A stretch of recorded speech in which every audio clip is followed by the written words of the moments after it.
It's 2:06 p.m., June 17, 2024.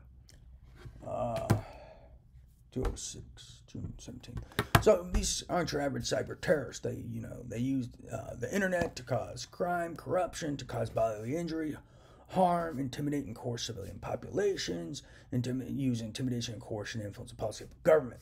But see, these aren't your average cyber terrorists. These cyber terrorists, their attacks and threats typically operate within the confines of the internet.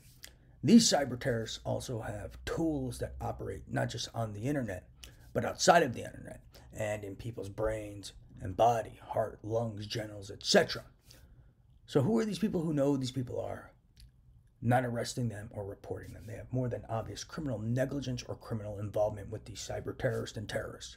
As you'd be after almost 7 years, you'd be a moron not to take away their cyber terrorist weapons and put them on more than restricted internet use.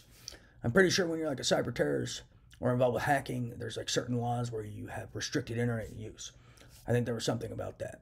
So how are these people not on more than restricted internet use, or just outright like having their access to the internet being either taken away or at least restricted to where they can't use these cyber terrorist tools and other tools for murder, harm, terrorism, and oppression?